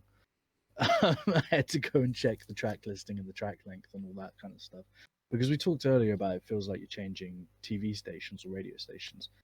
You know, every 30 seconds this song feels like it's changing. And you're right to bring up Jesus of Suburbia. It's not the same song by any stretch of the imagination, but it is, you know, a song in 5 movements or 10 movements. Or I stopped counting eventually, but it is a song in and you say it's cohesive, but every section feels like a completely different song. Oh, no Because doubt. I had to Yeah. keep checking whether it was was the same song or not, because I make my notes track by track, and I'm like, whoa, hold on, this really difficult to kind of distill this down into like one song, what it's about. Like if you were to give someone I don't know, a 5-word answer on what this song is, you couldn't do it. There's absolutely no way. It's pretty mental. And the liner notes on this album, if I remember correctly, it does call out and break this song into 4 parts. So they refer to them respectively: part 1, part 2, part 3, part 4. You said earlier, Cam, that everybody should sit down, listen to, and experience this album at some point just to get a sense of it.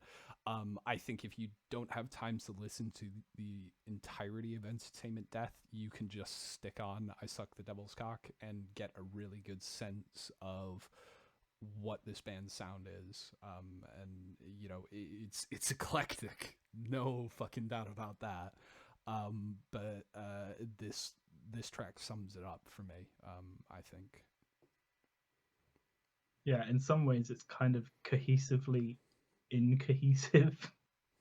That makes any kind of sense. Like listening to the album, it kind of, I feel like it probably would, but you know, like you say, this track does kind of sum it up. It is that like that jumping, that changing channels feel again, but still somehow sounding like, if not the same song, if you had to check, then at least, you know, it doesn't sound like it's completely off the wall, like it's completely random. It still sounds like crafted to be the same sound, the same feel, the same vibe, very clearly the same band. This is the first song on this album for me where I felt like maybe there was more that I should have dug into lyrically, because this is the first, I think it's one of the ending sections, where it's the first one where it's a little more intense, it's a little bit angry, and it's a little bit darker in sound, in vibe, and you kind of think, oh, maybe there is a little bit more going on here, and then as soon as that happens, you're back into the space and you're back into the clouds and things like that. I honestly, have a fairly extensive knowledge of modern music, not the most in the world, obviously, but I can't think of another band in the world that could pull this off. Leave a comment in chat if you can, but I seriously can't. I don't know if you guys have ever come across another band quite like this. I mean, you can pull out influences, obviously, but one that could do this, and still make it sound like something that you'd want to listen to. I tell you what, I there's nobody that really springs to mind in that same way. What I have done is just pull up the lyrics, actually, because I was frustrated. I've written down one lyric, but you're right to say that I think some of this writing is at its strongest on this album, and something I've put down is quite flippant, so I wanted to call out. I think that darker section, like you were saying, that says you start moving into part 3 of it, and there's some incredible writing in there. There's a lot about I think it's a lot of the same ideals that we were dealing with potentially on, oh god, which album? But there was it was maybe actually some of the themes that we were dealing with on the Lana Del Rey one, when I was talking about some of the, a snapshot of America and things like that. And but there's a good bit: scared of needles, but not of everything. Another middle class, dumb American falling asleep. He don't appreciate constructive criticism. His glow, it permeates beyond the scope of vision. You're a special soul. And there is a lot of great stuff on this track. But yeah, I mean, the one that I've written down, and I feel incredibly flippant for it now, is always on my mind. I saw it the first time, High Alone. And, Brad, you've already called it out. I was frankly astonished by the news that anybody involved in this project may have been high at any point in their life. Yeah, real shock horror of that one. I don't think you could have written this album if you've always been a teetotaler, to be perfectly honest.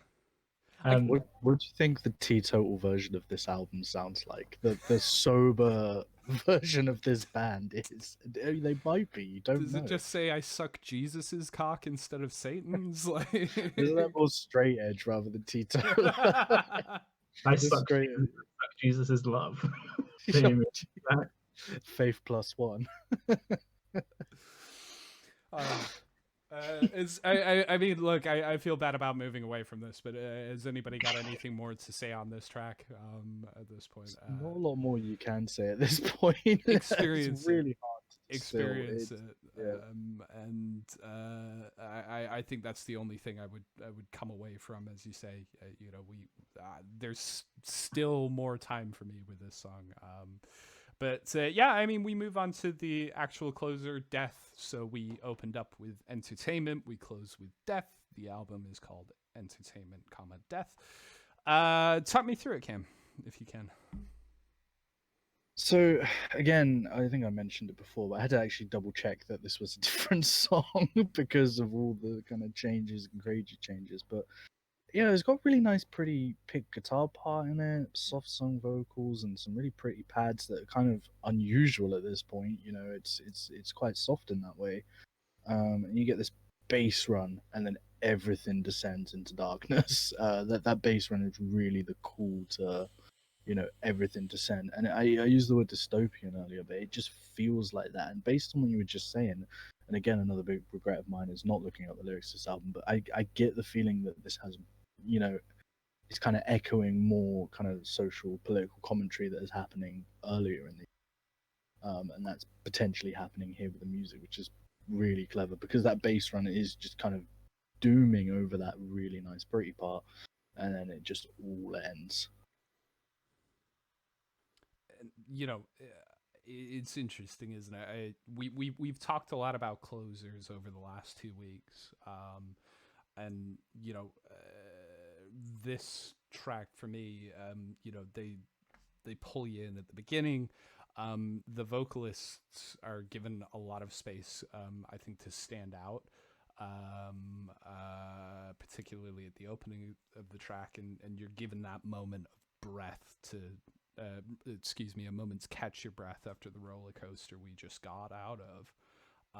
But just like that, we build up our immense wall of sound that we've had before, and it slowly, towards the end, starts to give away and crumbles first to the same machinery or shovel sound, I think, that we had at the start of this song.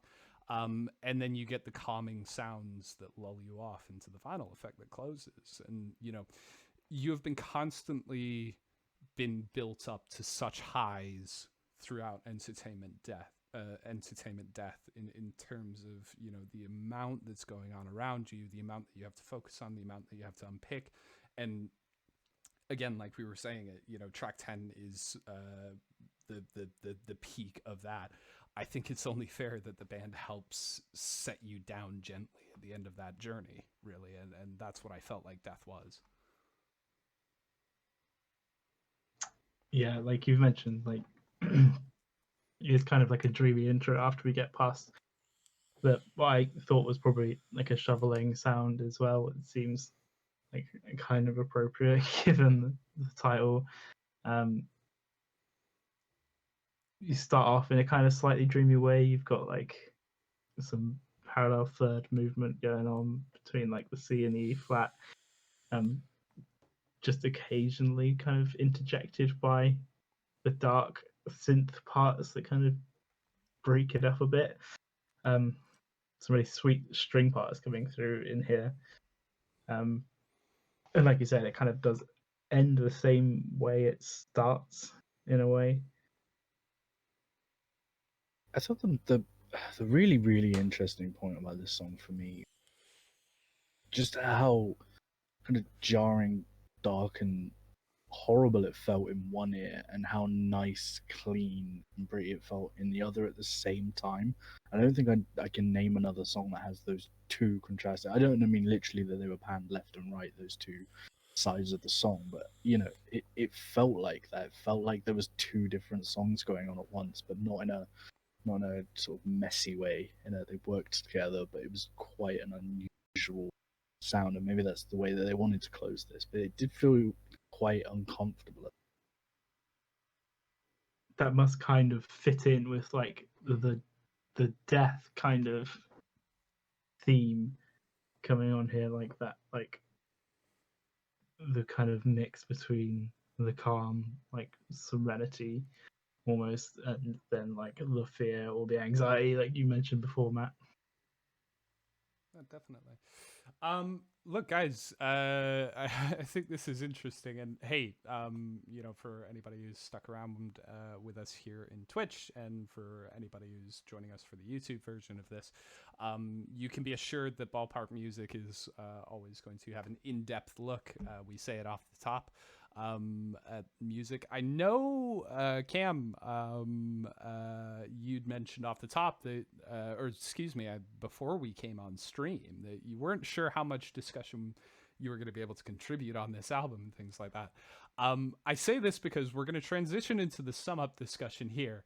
And I'm just going to warn you two gents, my recording, I panicked you with some recording numbers last week. I'll panic you again. We're at 1 hour 50 right here. So we might maybe just stick with being a little more succinct than we have been in the past. But tell me, what's your overall feelings on entertainment death?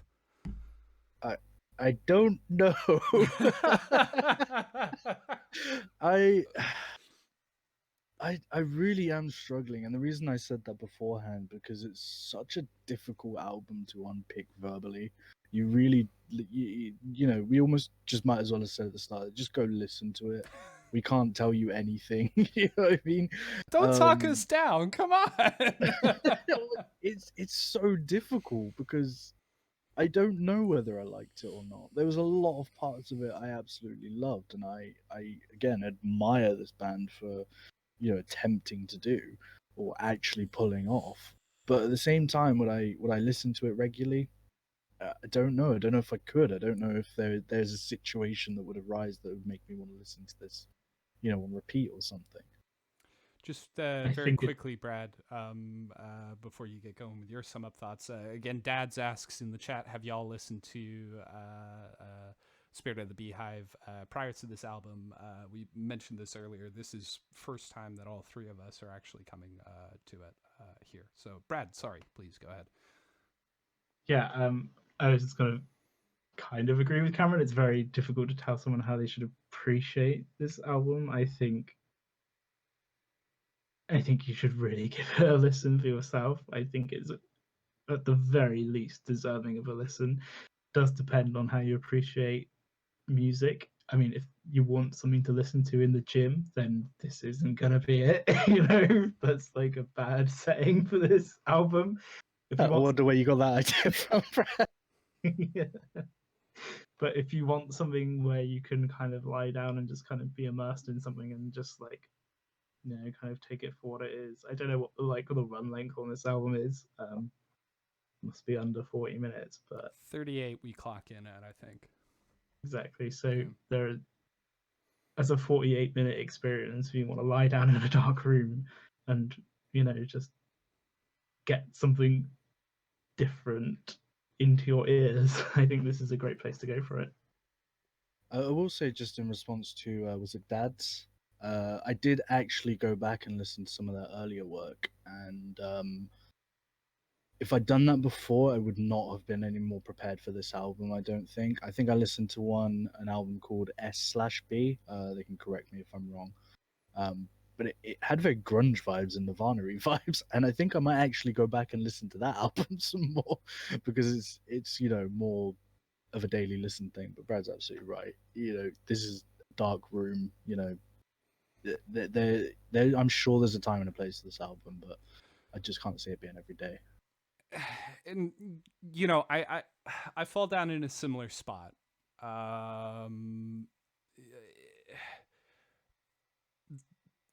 There is a lot that is objectively very, very good, I think, about this album. And as I mentioned throughout our discussion, you know, there are a few songs on here that really stood out, and I really liked.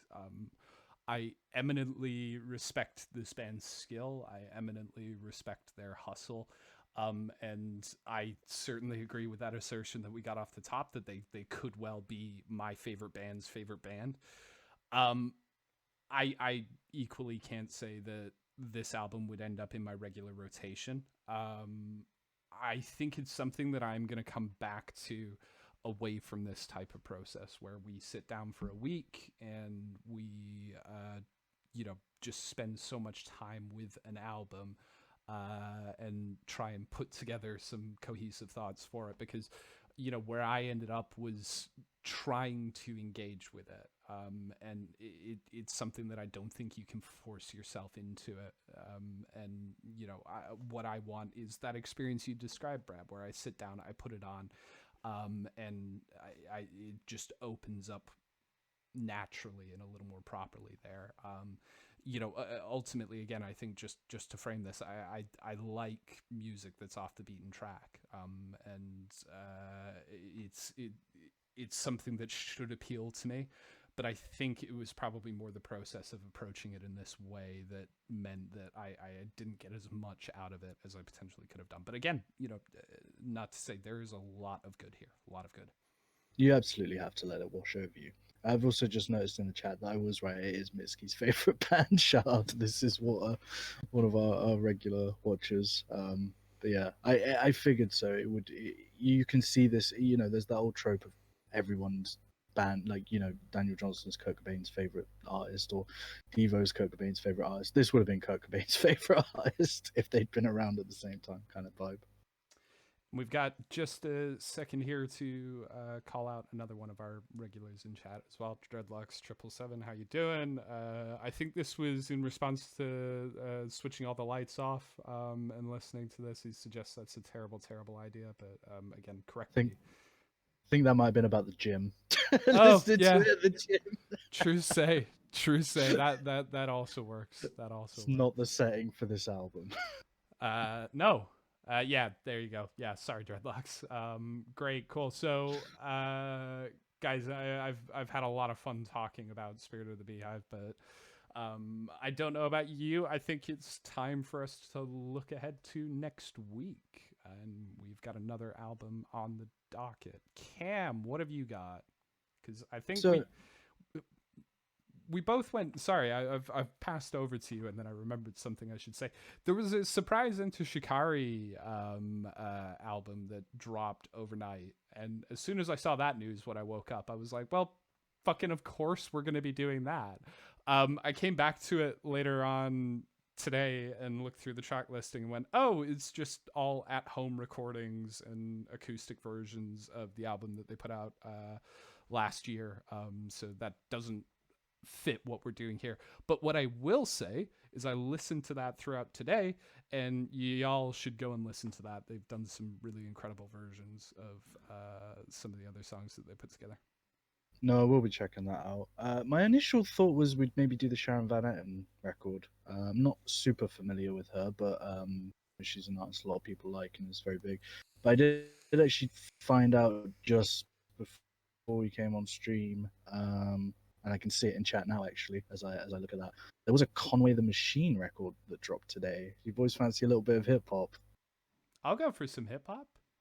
You think how do we analyze that? Do we go lyrically? Do we go beats? Do we play it safe? I'm really not sure. Hip hop is not a blind spot to me, but it's certainly not something I'm eminently familiar with. So I'd look forward to throwing myself into that. Brad, how are you feeling? I think if we considered Fader, we have to consider this. Well, just to give you guys some background, Conway the Machine is West Side Gun's brother, Buffalo rapper. So yeah. I like West Side Gun. You showed me West Side Gun. I like West Side Gun. Yeah, Conway's quite different in a lot of ways, but again, they have that same sort of feel. So I think it'll be a good one to do. It might be quite difficult and challenging for us lyrically to analyze quite a lot of it, which is obviously a big part of hip hop. But we'll give it a shot, give it our best. Yeah, for sure. Fantastic. Well, part of me wanted to see if we could just drag this out by another minute and a half, just so we could say we hit the 2-hour mark, but maybe I'll just do the outro super slowly. Do you know any knock-knock jokes? Probably. I couldn't. You put me on the spot. I don't think I know a knock-knock joke off the top of my head. Do you know a knock-knock joke? Knock knock. Who's there? Cabbage. I said cabbage. Oh, cabbage. Who? Knock knock. Who's there? Cabbage. Cabbage who? Knock knock. Okay, yeah, no, this is a terrible, terrible, terrible idea. Whoa, a terrible idea. You asked me. I had one. You didn't. So this is on you. You could have just said no and not asked me. I'm rolling the outro music. The outro music is roll outro. It is happening right here. Let us in before those cabbages come back. If you've missed any of our discussion tonight, including knock-knock jokes, or you want to hear the entire thing again, including knock-knock jokes, We'll have a recorded version of this going up on our YouTube channel on Sunday. If you're watching that recorded version, then we'll be going live again next Friday at 8 p.m. GMT with another album review. As is the case every week, we're going to give a shout out again to Millie Draws a Lot on Instagram. That's spelled with a Y for all of our wonderful graphics. If you want more Spirit of the Beehive, head over to their Bandcamp, spiritofthebeehive.bandcamp.com. And if you want more ballpark music, then you can follow us here on chat, subscribe to us, and hit the bell on YouTube. And check out our link tree, that's /ballparkmusicuk, where you can find all of our socials. Cam, did you enjoy it tonight? Right up until the point you made me start trying to do a knock-knock joke. Loved it. Brad, thank you once again. Did you enjoy knock-knock jokes? Right up until the point where knock-knock jokes, yeah. Well, I tell you what, I have had a lot of fun, and we have ticked over that 2-hour mark, so we'll see you all next time. Stay safe.